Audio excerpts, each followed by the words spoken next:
Salah satu jenis banten yang sangat sering dipergunakan dalam upacara Hindu di Bali adalah banten pejati. Kata pejati berasal dari kata jati yang artinya bersungguh-sungguh. Banten pejati merupakan gabungan dari banten pras, sodan, dan daksina. Banten pras merupakan bagian dari banten pengambian. Pras berarti mengangkat, mengambil, atau mensahkan. Sementara banten sodan dimaknai sebagai suguhan atau hidangan ke hadapannya.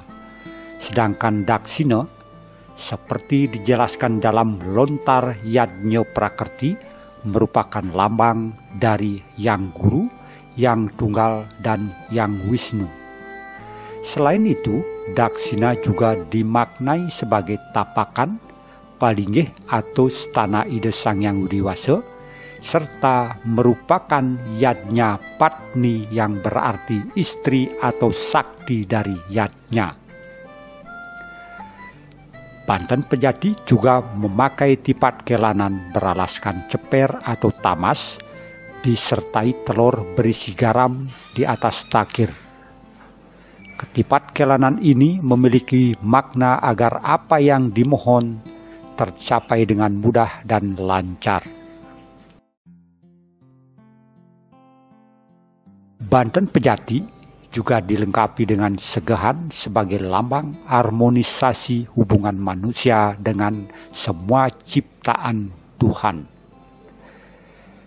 Secara keseluruhan, makna banten pejati adalah niat yang disampaikan atau ditujukan dengan kesungguhan, disaksikan oleh Ide Sang Yang Widiwasa. Biasanya banten pejati digunakan pada semua tingkatan yajna, baik nista, madya maupun utama. Banten ini juga sering terdapat pada upacara dewa yajna, pitra yajna, manusia yajna, resi yajna, dan buta yajna. Karena bermakna untuk mensahkan, maka banten pejati sering digunakan mendak ida batara, mengundang sulinggih dan pemangku untuk mempertiatnya meluasan, tangkil ke pura-pura atau untuk naur sesangi.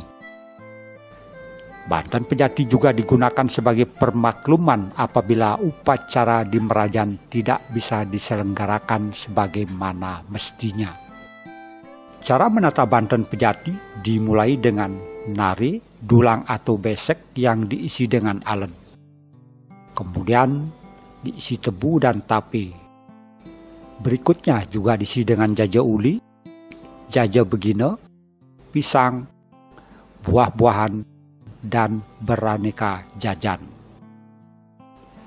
Di bagian teben ditaruh daksina serta kulit peras. Di atas kulit peras disusun ituk-ituk berisi porosan, beras dan benang tetebusan berwarna putih.